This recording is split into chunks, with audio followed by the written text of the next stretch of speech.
Hello, everyone, and welcome to our virtual session today for Financial Aid 101 for the Cristo Rey Network Virtual College Fair. We're happy to have everyone joining us. Just a few housekeeping reminders as we're getting started today. Your cameras and microphones are off as attendees and participants, but if you would like to ask questions, your Q&A button on your Zoom screen is the way to be asking questions during this session. And then there also are more sessions happening today. You can hear from other colleges and universities and also other information sessions on the college process. And this is also being recorded. You can find this recording online if you would like to go back and reference any of the information that is being talked about today. So now we're going to watch a 1-minute video on the Cristo Rey Network before we get started on our session.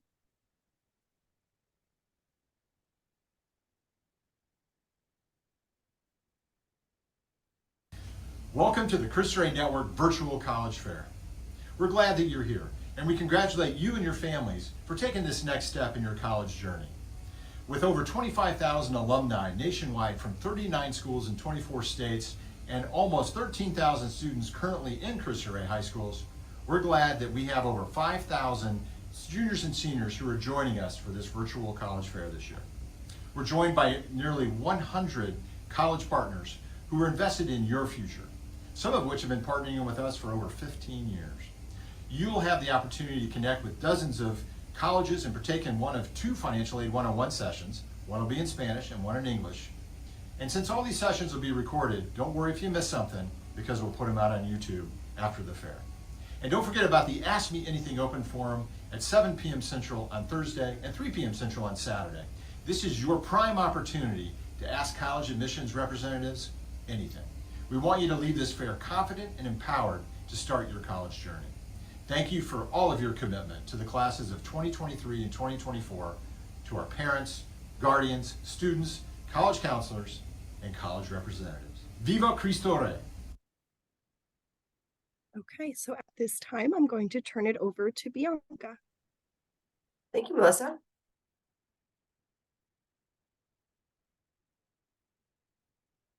So welcome to Financial Aid 101. This is one of the three workshops or panels that you can attend outside of the college sessions. My name is Bianca Peiss. I'm the Director of College Initiatives for the Cristo Rey Network. That means that I work with 39 high schools across 24 different states. And my role, as long as the role of the college counselors at each of the Cristo Rey schools, is to help your son or daughter, your child, get access to school and to graduate from college. And so we're really excited to have this conversation with you here today. As a reminder, feel free to ask questions in the chat. I'm going to try to answer those questions towards the end of our time together. So we're going to spend a little bit of time talking about financial aid terminology, just so that we're all on the same page. We're going to talk about how to receive financial aid, and then some common myths about the financial aid process. So anyone in the room, if you're in the room right now and you are a senior, please in the chat put that you're a senior. If you're in the room and you're a junior, put down that you're a junior. And if you're a parent, put down, or a guardian, put down that you're a parent or a guardian. I'm curious to see who's in the room right now. So as you're doing that, I just want to paste in for you a resource. So everything that I go through today is included in this presentation that I've linked in the chat. So feel free to open up that presentation and make a copy for yourself. You can write notes if you'd like to. Okay, let's see what's in the chat. We've got a parent, beautiful. Okay, so we've got a couple people on this chat right now. For all of you who are seniors or parents of seniors, this is what students are doing just in the first semester. There is a lot on your students' plate and on your family's plate. And so they may be writing personal statements. They're asking teachers for letters of recommendation. They just took the SAT test. They're going to college fairs, as we can see here. They're developing their list. They're identifying exactly what schools they want to apply to. And they're demonstrating interest too, right? So, if there's a school that your son or daughter, or you as a senior or junior, that you're really interested in, colleges really like to see you reach out to them. They actually take a tally every single time, and that helps with your odds of getting in. So I highly encourage you, if you go to any college session today or rep, if you see them in person, please reach out to them and let them know that you're planning on applying and that you're really interested. This session, though, is going to talk about college affordability, financial aid. So we're going to really focus in on this middle part.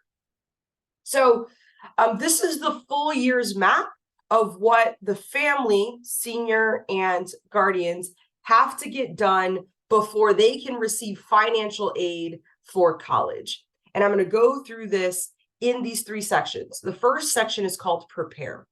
That's happening right now. So how can you prepare for financial aid? How can you start this process? The first thing that you want to do as a senior or senior parent is that you want to start gathering your taxes, the taxes that you filed in 2022. You'll want to gather those, not the state taxes, but the federal taxes. Gather any W-2s that you have. And then everyone that is filling out FAFSA, so if you're a parent and obviously the student, everyone needs to create an FSAID account. So that's basically a financial aid account.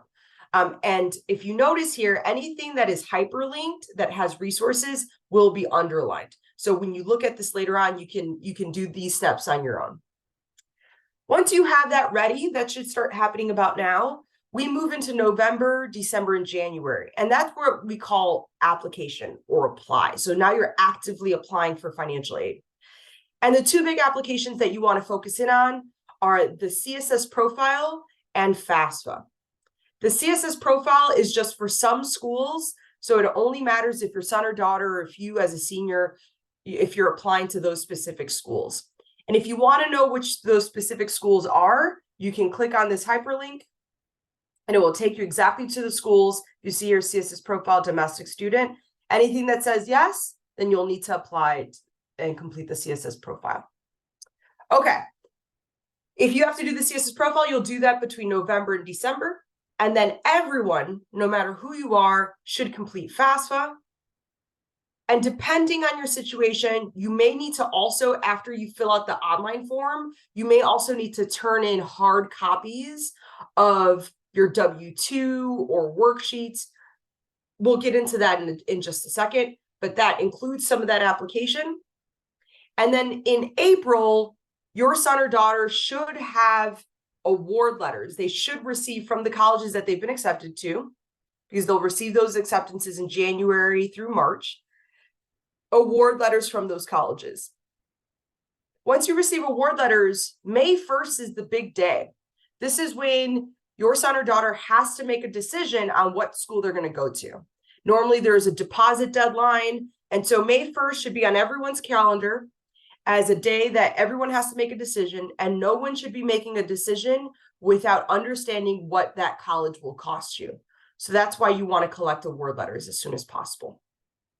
After you've made your decision, you're going to accept that award, and then you're going to sign any loan agreements that you plan on taking out. So that's it. That's the whole year, and we're going to go into the details in just a second. And as a reminder, if you have any questions about this, feel free to put in the Q&A section, and I'll answer those towards the end. Okay, so what is financial aid? What are we talking about today? Well, financial aid refers to the finances or funding that's available to you as a student or as a family so that you can afford college, so you can afford the cost of college. And it comes from a lot of different places. It can come from the federal government, from the state that you live in, from the college that you apply to, or the organization that you're a part of, like a church or a company. Financial aid is broken into 2 different kinds. There's need-based aid and there's merit-based aid. Need-based aid is based off of what FAFSA says that you need, right? So it's demonstrated need based off of the income that you put into FAFSA. Merit-based aid is based off of the seniors, the students' academic and leadership achievements or other achievements. So if you have really great grades, then they're going to give you a scholarship. or financial aid. If you're a leader of a club, they may give you financial aid. So these are the two types. The first type is, does the government say that you need financial aid to go to college? They'll determine that through FAFSA. And the second type is, did you get really great grades? Were you a leader? Did you participate in certain clubs? So there's actually a lot of financial aid out there. And what I really want you to take away, if you don't take away anything, what I want you to take away from this presentation is that college is affordable because there's so much financial aid out there. But some colleges, some options are not affordable. So let's say you have your dream school. Dream school is A. That college may not give financial aid. And that college may not be affordable, but that doesn't mean all colleges are unaffordable. Oftentimes, there's a college just like it that is way more affordable. And that's where you want to collaborate with your college counselor to identify schools that are within your affordability range. Okay, so let's keep on going with terminology. There's 4 terms that I want you to really understand. The first is scholarships and grants. First is scholarships, then grants. We've got loans and work study. So grants and scholarships we're going to put together because we call that gift aid because it's a gift. You don't have to pay it back. It's all free money. Loans and work study we're going to put together. We're going to call it self-help aid because at the end of the day, it's kind of you're helping yourself out. Either you have to pay back that loan or you have to work to get that money, right? Work study. So for gift aid or that free money, there's 3 sort of types. There's federal grants, that's free money from the federal government. And the most common one that you may see is called the Pell Grant. State grants come from the state that you live in, and it's provided to students who often go to colleges within their state. So I'm in Illinois, and if you go to school within Illinois, you can be eligible for the Illinois MAP grant or the Illinois grant. Now, here's the thing. State grants have deadlines. So you apply to a state grant through FAFSA, but in Illinois, you have to apply by December, or not by December, by like end of January. If you don't apply by the end of January, they can't guarantee that they'll give you money. And the reason for that is the federal government has a lot of money. They have a lot of money to give to essentially everybody. The state itself doesn't have a lot of money, so they have a limited amount. So it's really important that you are applying to FAFSA in time so that you can be eligible for these 2 things. The third kind is scholarships. We all are aware of scholarships. This is obviously free money, but the thing that I want you to know is that while it comes from colleges or outside organizations like a Walmart or a Target or your church, the most scholarships that you will receive, the most scholarships that our students receive, bar none, will come from the college itself. And so what the trick is here for financial aid is knowing which colleges give the most money and which ones don't. And I'll tell you how to find that out in just a second. Okay, second group is the self-help aid. You're helping yourself out, okay? And that is through loans, as I mentioned. There's 2 kinds of loans. There are federal loans that come from the government. The student one is called Stafford. And then there are private loans that come from the bank. The difference here is that for the private loans, the whole goal of the private loan from the bank is to generate revenue, is to make money.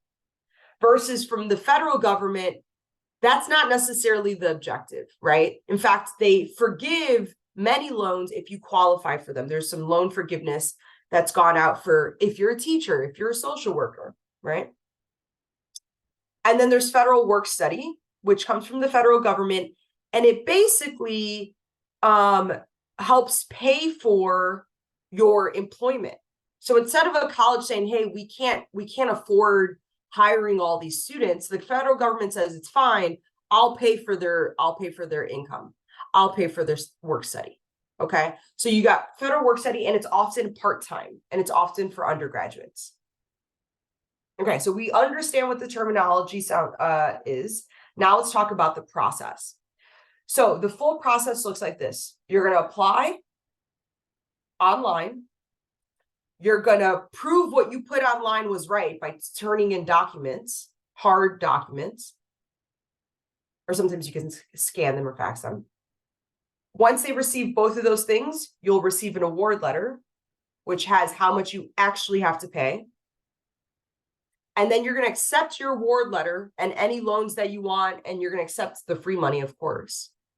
Once you accept your award letter, if you decide to take out loans, you're going to do a master promissory note and an entrance counseling. And after you do that, you'll receive your financial aid. And that normally happens in July. Okay, first application that I talked about, the CSS profile. What is it? It's basically a supplemental, like an add-on application to the FAFSA. And it asks additional questions that won't be asked on FAFSA. They'll ask things like, what were your medical expenses? Or like, do you have other children that you pay tuition for, right? So they're trying to understand a little bit more what's going on, because on FAFSA, all they're really asking for is how much do you make? They're not asking where is that money going, right? So the CSS profile has additional questions. The CSS profile also asks if your parents are divorced, they'll also ask for the other parent's income, versus for FAFSA, they only ask for one parent's income if your parents are divorced. So it's required by 400 colleges. Again, that link is here. And the link to get started with that application is right here. So if you are applying to one of those 400 colleges, you're going to need to apply to this. The CSS profile is free if your family makes $100,000 or less. If your family makes more than $100,000, then the first application is $25, and then everyone after that is $16. That's pretty easy. That one you guys should be able to do in November if you have to fill out the CSS profile. FAFSA. FAFSA is the free application for federal student aid. So the thing about FAFSA is that it has to be completed every single year that you're in college. So if you're a senior, you do it this year for next year. And then when you want to go on to sophomore year, you have to do it again next December, again and again and again. Okay. There's more than $185 million in financial aid assistance. And FAFSA is where you start to get that money. In order to qualify for any one of these things, scholarships, grants, loans, work study, you have to do FAFSA. In fact, even if you apply to an outside scholarship, okay, they'll often ask you, what did FAFSA say about your need? So it's really important that everyone does FAFSA. And what's really important also is to know that FAFSA is free. You don't have to pay a fee. And there are some scams out there where they say, apply for FAFSA, $25. And they're trying to get you confused with the CSS profile versus the FAFSA. The FAFSA will always be free, okay?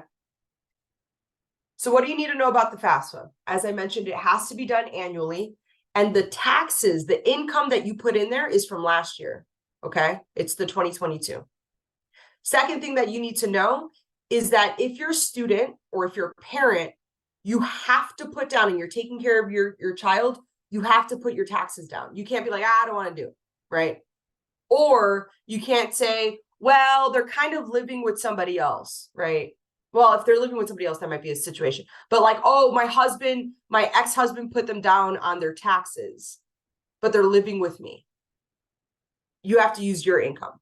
So the income that you're using, the parent that gets put on FAFSA is the parent that provides more than 50% of care for the student. So who are they living with is a great question, first question. Whoever the student's living with is an indication of who you should put down. It doesn't matter who is on the taxes, okay? So dependent students, that means the student is dependent on a parent. You have to put the parent's taxes down.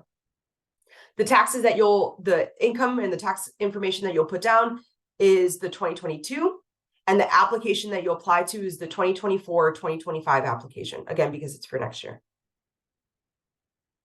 Without completing FAFSA every year or the verification process, you can't keep getting the same loans that you got. So like if you got a bunch of financial aid for freshman year and you want that financial aid for next year, you have to do your application again.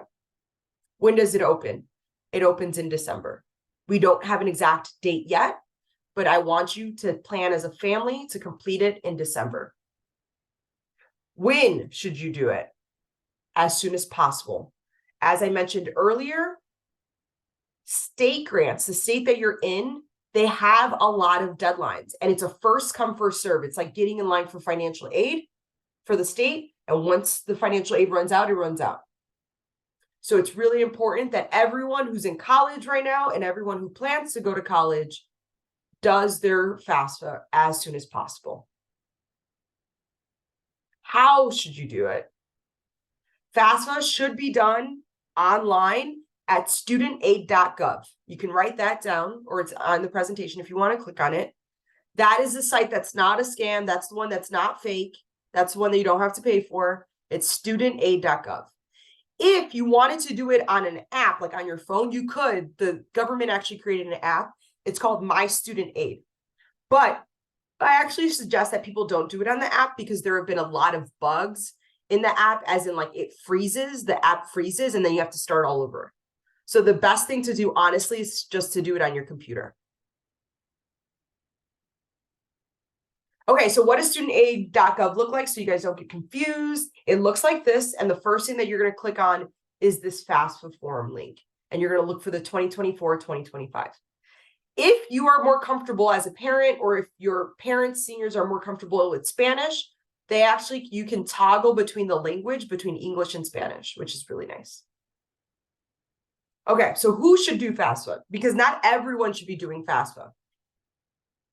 Who should do FAFSA? Every senior or every college-going student who is an eligible U.S. citizen or an eligible non-citizen.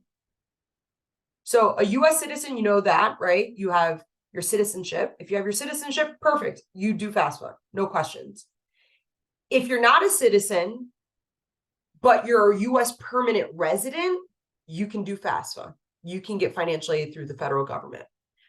And there's also a conditional permanent residency called the I-55-1C. So if any of those things pertain to you, then you can do FAFSA. If you are undocumented, an undocumented student, unfortunately, you cannot do FAFSA. Undocumented students are not U.S. citizens, and they're not permanent residents, and they don't have this I-55-1C. If you think you are undocumented as a senior, please talk to your college counselor, because there are other forms of getting financial aid. Okay. Should students complete FAFSA if they are not 100% sure if they're going to college? 100%, yes. You have, because it's a first come, first serve, you should do FAFSA now to ensure that you're in line for financial aid. And even if you decide to not go to college next year, then it's fine. You don't use it. You don't use the financial aid, fine. But if you change your mind at any point between now and July of next year, right? Then you have the option to use it. If in January, let's say first semester, you're like, I'm going to work. I'm going to graduate from my senior year and I'm going to work. Okay, great. You start working and then you realize working is not that great. And you're like, you know what? I want to go to college in January. Well, if you didn't do FAFSA now, you don't have financial aid anymore, right? Because it ran out. We don't want you to be in that position. So everyone who is eligible should do it. What if the parent's undocumented? What if you're undocumented? What if the parent is undocumented, right? So the student is a citizen or an eligible non-citizen, but the parent is undocumented. It doesn't matter. It only matters if the student is a U.S. citizen. Undocumented parents, they have to create an FSA ID still. So documented parents, citizen parents, and undocumented parents should both create an FSA ID. And what's really important here too is that you speak to your college counselor if your parents are also undocumented, because for the FSA ID, there's just like a little bit of a difference in creating your account. That's it. But it's always nice to work with your college counselor. They can help you with that process. What if you think you're ineligible because you make too much money or you didn't file taxes? Oh, well, I'm a parent. I didn't file taxes. They can't apply to financial aid. Incorrect. If the student is an eligible student, they should file FAFSA, especially if you think you make too much money, because you're going to get access potentially to that merit scholarship, or to those work study. So there are a lot of still financial aid options for you, even if you make too much money. And if you didn't file taxes because you didn't have to, that's great. You should still file. And if you had to file taxes but you didn't, then talk to your college counselor and they can help talk you through that process. But everyone should file if they're an eligible U.S. citizen, if the student is an eligible U.S. citizen or non-citizen. And 100% of all eligible students should complete FAFSA by January 30th. No question about that. That ensures if you do it by January 30th, that whatever money that you're eligible for, you'll receive. You won't miss any deadlines by that point. Okay, so what information are you putting into the application? For this year, you're going to put in the student social security number, or if you're a permanent resident, your alien registration number. You need to know what that number is exactly right. Look at the card. Don't just say, oh, by memory, I know what it is. Okay. Need to put in the records of income for the guardian and the student, for the parent and the student. Anybody that had income from 2022, you have to report that. That comes from the taxes, anything you reported from the tax or the W-2. There's other things that you have to report, like child support paid or received. So just make sure, because they're going to ask you for the year, how much did you receive in child support? Or for the year, how much did you pay in child support? For those questions, just calculate that now in preparation. As I mentioned, everyone has to have an FSA ID, okay? Student and the guardian, and you can create that by the link. And then finally, you'll also enter in information about assets. Assets can be really confusing, okay? Here are the assets that they're gonna ask you about. The first is cash savings and checking for all filers. So that includes cash savings and checking for the student and for the parent. This gets really confusing sometimes because they're like, well, right now I have $1,000, but it's for rent, right? We're not looking, they're not going to look at your bank account. They're not going to ask you for your copy of your bank account. What they just want to know is really any money that you're not using for bills, okay? Like, what's the extra money in your account? $100, $0, that's fine, okay? They're not going to ask you for a copy of your bank statement. They're also going to ask you, as I mentioned, annual child support received. If you have any stocks or bonds, investments like that, they're going to ask you for that. If there are any assets held in the younger child's name, so you've got, as a parent, you've got 2 kids and the second kid has a bunch of assets, you're going to have to also report that. If you have any real estate investments, so I'm not talking about your home that you own. I'm not talking about the home that you rent out to your family. I'm talking about a pure investment, real estate. They're going to ask about the net worth of that. If you have any businesses, that comes up in the 1040 in the schedule. But if you have any businesses, the business worth of either farms or any businesses that you have. After you've entered in all those investments, you're going to click sign with your FSA ID, and then you're going to get congratulations.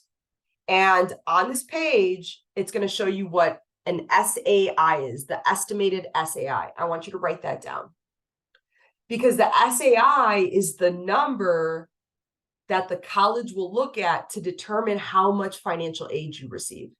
So they'll say, okay, your SAI is $1,000. Based off of that, you get this much in the Pell Grant, this much in this grant, this much in scholarships. So that number is really, really important. You're going to want to write that down. It's going to, for you, once you see this a couple times, you'll start to see that as your SAI goes up, your financial aid goes down. As your SAI goes down, your financial aid goes up. Okay. After you've submitted, so that's the first page. This last one is the first page you submit it. Great. About 3 days, sometimes it's faster, but about 3 days afterwards, they're going to email you and they're going to say your application was processed. And there's going to be a FAFSA submission summary page. And that's going to include the Pell Grant and how much of the Pell Grant you'll get for every college that you apply to. This doesn't matter. Federal Pell Grant won't change. If they say you're going to receive $4,556 for the year next year, You'll get that at every single college. They'll also tell you how much you're getting in the federal direct loan. Let's say they say 4,556 in the federal direct loan. If you want to take out that loan, you can take it out at any one of the colleges that you apply to. This includes federal work study, so you'll want to note those down. Okay, some common myths about FAFSA. Is it pointless to apply if you make too much? In your head, I want you to answer this. The answer to that is no. Everyone should be applying for FAFSA, for financial aid. Can I use my grandmother instead of my parents because she makes us? No. If you have your parents and you're a dependent student, you have to put your parents down for whom you live or the parent who you live with or provides more than 50%. My parents are undocumented, so I cannot apply. You can absolutely apply if you, the student, the senior, are an eligible citizen, a citizen or eligible non-citizen. My parents do not file taxes, so I can't apply. You can still apply, as I mentioned. My SAI will remain the same. If my SAI is 0 this year, then it's going to be 0 next year. No, because you have to apply to financial aid every year, and it's going to depend on how much your parents make or how much you made the year before. So as your income changes, your SAI will also change. I'm currently going through bankruptcy, so I can't apply. If you're going through bankruptcy, I want to be clear with this, you should absolutely apply. You may be eligible for even more money. Okay. So it's really, really important that you get that done. So now you filled out that online application. Now you get a call from the college or an email or a piece of mail that says, hey, here's part 2. Part 2 is called verification. And verification is the process by which colleges ensure that the information you put online is accurate. Why? Well, colleges, what the government does is the government gives these colleges this money once you say you're going to go there. And it's the college's job to ensure that that information that you put online is right. So the government's not cross-checking anything, the colleges. So the college is going to cross-reference to see that everything looks good. How do they do this? What they'll do is that they'll ask for you to fill out worksheets. So they'll say, hey, you said that there's 5 people in your house. Tell me who those 5 people are. Hey, you said that you make $60,000. Give me a copy of your W-2. It's really important that whatever you put on your FAFSA is consistent with whatever forms you fill out. I've had students who, there are 5 people in the household and they're filling out the worksheet and they literally forgot about their brother. They only put 4, they submit that and the college is like, hey, there's a discrepancy here. And then it becomes 4 other forms, right? So just make sure you don't, whatever forms you fill out, that they're accurate and they line up with what you're saying on FAFSA. They're looking for consistency, okay? So make sure everything lines up. That's it. So you filled out the forms and now you're technically done. Now you're getting all of those acceptances, right? So now you're looking for an award letter. So what's an award letter? Award letter, we call it a letter because back in the day, it was literally a physical letter. Sometimes it still is, but often it's online now. But on the award letter, it's going to tell you, here's how much the school cost for the University of Illinois, and here are all the scholarships, loans, grants, and work study that you'll get. So it's going to break down what the financial aid is. In the award letter, every award letter is going to look different because colleges have their own way of showing you the financial aid. Sometimes they include direct cost and indirect cost.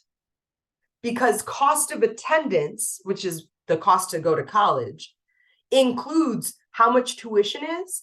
And they're also going to include, oh, you know, I think that for like the amount of soap that you're going to use and the amount of food that you're going to eat out, let's estimate that it's going to be $1,200. And they're going to tell you, hey, you should estimate $1,200 so that you can budget.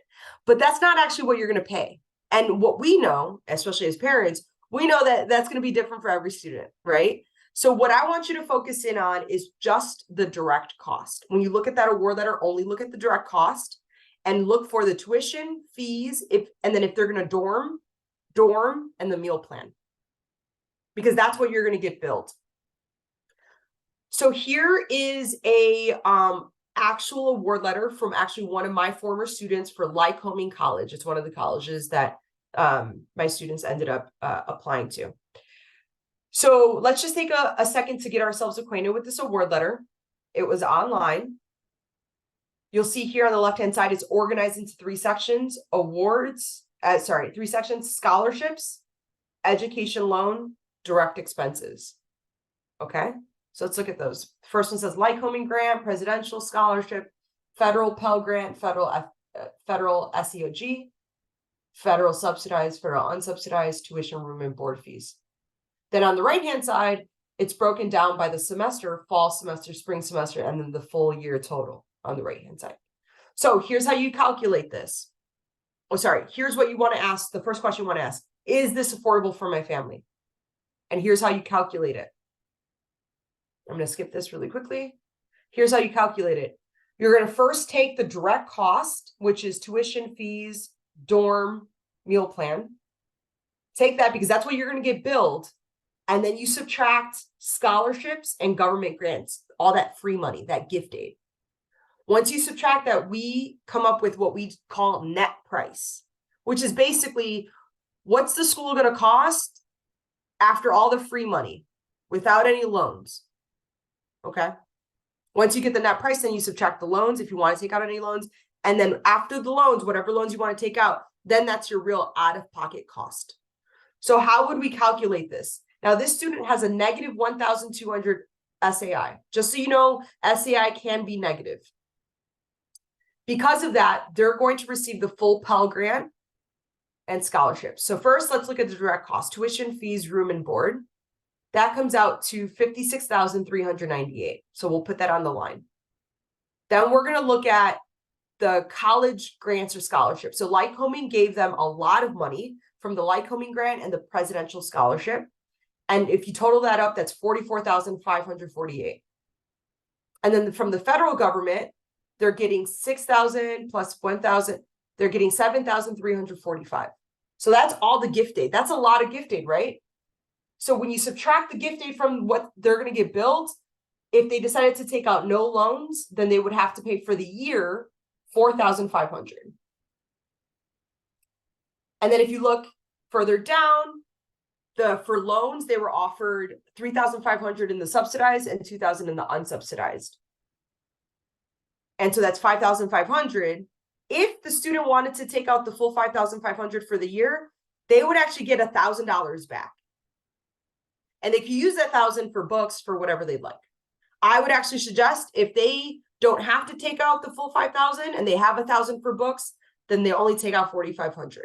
But you want to figure out how much, whether or not this is affordable for your family. So remember I told you the most scholarships that your son or daughter will receive is from specific colleges? That is true. Lycoming College is one of them, okay? So if you want to know which colleges have the most money to give the most scholarships, check out this resource. It's called the College Checklist. It will give you which colleges are the most affordable by the dollar sign. Anything that's $1 sign, you'll know that it will be very, very affordable, like the Lycoming, okay? Cost of attendance is what I have to pay to college. No, cost of attendance is direct cost, indirect cost. That includes how much you're going to pay for your bus fare. We don't care about indirect costs right now. We just care about direct cost. Once I get my award letter from my dream college, I'm done. Absolutely not. I want everyone to get at least 2 to 3 award letters before they make their decision. This is a big decision. You want to look at and compare everything. Once I get my award letter, that is what I have to pay. Here's a secret. That's not what you have to pay. Because your award letter is going to have a lot of stuff in it. So what you have to pay is after that calculation that I showed you. You have to calculate it yourself. All right, so now let's talk about loans. And we're starting to run out of time, so I'm going to give you a cheat sheet really quickly.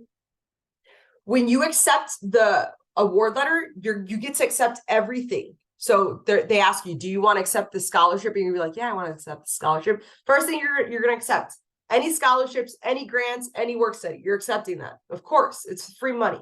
And the work study is good. Then if you need more money, the first one that you're going to accept is the subsidized Stafford loan. And then if you need more after that is the unsubsidized Stafford loan. And after that, you kind of want to stop. I would recommend that you sort of pause here. But if you really want to take out more loans, which we don't necessarily recommend after these first two, you could take out the Federal Parent Plus loan or private loans. Here's the cheat sheet. This is all the free money that you get and the applications that you get access to it. And here are those loans. We say to try to just take out the federal student loans, the federal subsidized and unsubsidized, essentially $5,500 for the year. Interest rate's 5.5%. And actually for this $3,500, there's no interest while you're in college. So if you decide to take out $3,500 freshman year, when you're a senior, it's going to be $3,500. And if you decide to pay that $3,500 by your senior year, then you just paid it and you have no interest. Okay. The parent loan, you see this is 8% and you have to apply. Private loans can be up to 17%. Again, we're running out of time, so I'm sorry about this, but a couple common myths about loans. Taking out student loans is not good, not a good financial aid. I want to clarify, taking out too much in student loans is not good. But if you take out $5,500 a year to get access to college, a really good college, then that's okay. Because if you took out $6,000, let's say you took out $6,000 for 4 years, those payments would only be $260 a month. And if you decided to go into public service, those can even be forgiven. $250 is less than most car loans, less than some phone payments. Now, here's where it gets too much. You start taking out $10,000 a year, $20,000 a year. That's where it gets too much. The healthy amount of loans is okay, and if it's the federal one, because it has lower interest rate. I'm going to kind of skip over some of this one. So let's talk about the master promissory note and entrance counseling. If you're going to take out any loans, you have to do these two things. Entrance loan counseling is basically just confirming that you understand the rules and the regulations for taking out federal loans. And master promissory note is your agreement. You sign it and you say, I will pay my loans back, or they'll be forgiven. Okay. You have to do these two things before you get the loan. Once you do that, you receive your financial aid. Last common myth, so I can answer some questions.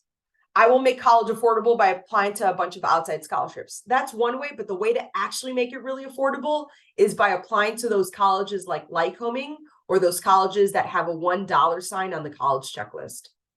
There's no appeal process or ability to negotiate my award letter. You can negotiate everything. We've gotten students more money once they got their award letter. So negotiate, but first get that award letter. I will have to pay my out-of-pocket in one lump sum. No, let's say you have to pay $4,000 for the year. It's going to get broken down into the first semester and the second semester. And if you want, you could do a payment plan. My out-of-pocket remains the same for every year. It will not. So just really quickly, there are some next steps and roadmaps here that you can identify for yourself, and some next things that you could do between now and December. As a reminder, please feel free to reach out to your college counselor if you have any additional questions.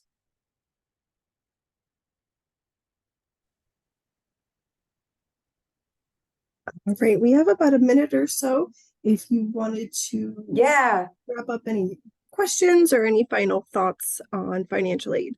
What if my parent is retired? That's totally fine. Fill out FAFSA. If your parent is retired, they likely don't have any, they may not file federal taxes, or if they do, maybe the federal taxes that they file is lower. Absolutely, you'll want to apply. You can still apply. Great. Anything else? Any other questions or anything you want to add? Okay.